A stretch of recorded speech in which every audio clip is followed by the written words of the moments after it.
Magandang umaga po. Muli ang inyong lingkod, si Chef Roy. Kumusta po kayo lahat? Shout out po sa lahat ng makapanood ng video kong ito. Pagpapalain po kayo ng Diyos. Okay.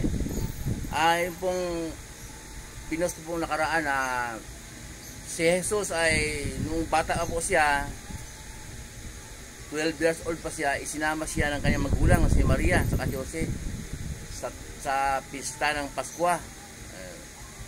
Ngayon po ang sinasabi ng mga karamihan sa nagtuturo na 12 years old si Jesus ng huling mababasa natin sa Bible po. Tapos po ibig sabihin po, pinanganak ang ating Panginoong Jesus ni Maria, mababasa natin.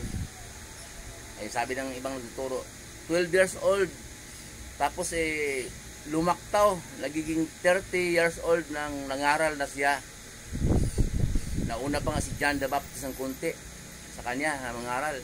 So sabi ng ibang tuturo po, nawawala yung 18 years. May pare yung sabi po na nag-aral daw si Jesus sa India. Kaya wala pong nakasulat wala po din mababasang gano'n po si Jesus nag-aaral sa India. Pero ang totoo po noon, ibubulgar na yung lingkod ngayon, wala pong nawawala. Mababasa po sa Bible, mula nung pinanganak ating Panginoong Jesus hanggang sa lumaki, hanggang sa nagpabautismo siya kay John the Baptist dahil kaloob ng Diyos Ama, hanggang sa nagturo, hanggang sa pinako sa cross, nabuhay muli, umakyat sa langit. Wala pong nawawala ang ating sa kanyang kasaysayan po, sa kanyang pagiging nagkatawang tao siya dito sa lupa. Basahin po yung lingkod pakinggan po ninyo umpisahan ko po dito sa John 7:14 po, pakinggan po ninyo para matiyak po, para mapatunayan po natin na wala pong lumaktaw sa ating Panginoong Jesus. Lahat po nakasulat sa Bible, lahat po mababasa po natin. Pakinggan po natin kung talagang may nawawala ba kung ilang taon, kung 18 years ba nawawala. 7:14 po hanggang 15. Pakinggan po ninyo.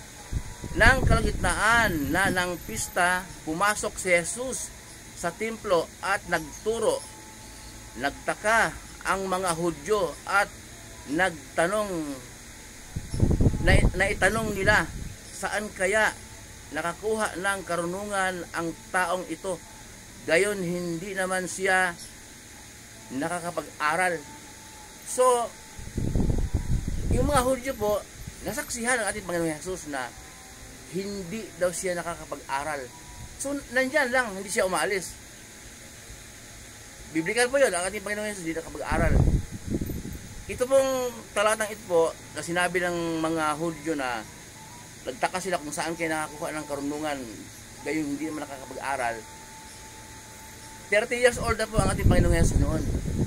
Simula na siyang mangaral. Kaya nagtaka sila kung saan kaya nakakuha ng karunungan ang taong ito na hindi naman nakakapag-aral. So, nandyan po siya, nakikita. Gaya po, madali pong intindihin po yun. Ito pong isa sa Marcos 6:3. Pakinggan po ninyo. Umpisahan po sa 2. Pakinggan po ninyo sa Marcos 6:2. Pagdating ng araw ng pamamahinga, si Jesus ay nagturo sa sinaguga. Maraming tao na nakakarinig sa kanya at sa kanyang pagkamanghay, nagtanungan sila, saan kaya natutunan ang lahat ng iyan? Anong karunungang itong ipinagkaloob sa kanya? Paano siya nakakagawa ng mga himala? Hindi ba ito ang karpintero na anak ni Maria at kapatid ni na Santiago, Jose, Judas at Simon? Taga rito rin ang kanyang mga kapatid na babae, hindi ba? Kaya hindi sila naniniwala.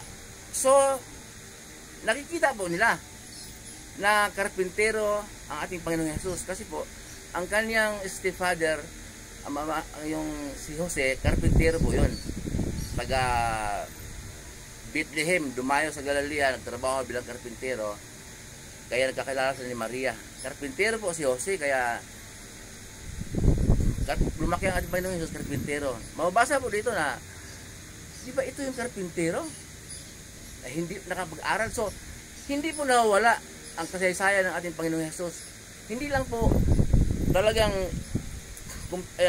ang detalye kasi nga, hindi pa siya nangaral eh. Nung 12 years old siya, ay naiwan siya sa templo ng Jerusalem. Tapos mababasa po natin nangangaral na siya, 30 years old. Hindi na po inano lahat, sinalaysay lahat, pero makikita po natin na lumaki siya na karpintero at hindi nakakapag-aral. Ma-imagine po natin, wala pong nawawala. So, yung edad 12 years old, may nakasulat naman po doon na lumaki siyang nagiging matuwid, naging kalugod-lugod sa Diyos. Naging binatilyo yun. Mula sa pagkaka-12 anyos, naging binatilyo. So, ito po, madali pong intindihin na karpintero po siya at hindi nakakapag-aral, nakikita ng mga Hudyo. So, hindi po nawawala ang 18 years old, ang 18 years. Madali pong unawain.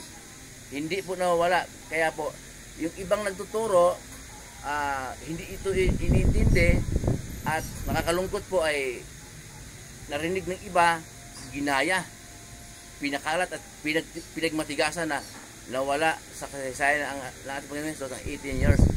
18 years na hindi tinababasa. Pati nga yung mga kapatid kong iba, pati yung mga pinsan ko, ganun din po ang paniniwala. Kaya nalulungkot po yung lingkod. Dahil ang totoo po yun, walang nawawala sa kasaysayan ng ating Panginoong Hesus. Pero ang mahalaga po, nung nagsimula siyang magturo, sasampalataya po tayo at susunod sa kanyang mga turo. Dahil yun po ang nais ng Diyos Ama na makapangyarihan sa lahat. Mabasa po natin sa Mateo 17:5, ang sabi ng Diyos Ama, tinig mula sa langit, ito ang minamahal kong anak na lubos kong kinalulugan. Pakinggan ninyo siya. Tinig talaga, pakinggan daw natin si Jesus. So, ang ibig sabihin po noon, yun ang gusto ng Diyos Ama na makapangyarihan sa lahat. Pakinggan natin ang turo ng ating Panginoong Hesus. Ang turo ng ating Panginoong Hesus, siya ang ating pamumuhay araw-araw. Yun po ang ating kaligtasan. Muli po yung lingkod, si Chef Roy, mabuhay po kayo. Iingatan kayo ng Diyos, sasamahan kayo ng Diyos. Kahit saan kayo pupunta, mga trabaho ang pinasukan ninyo, kahit anong negosyo ninyo, anong pinagkakitaan ninyo, ayun sa kalooban ng Diyos.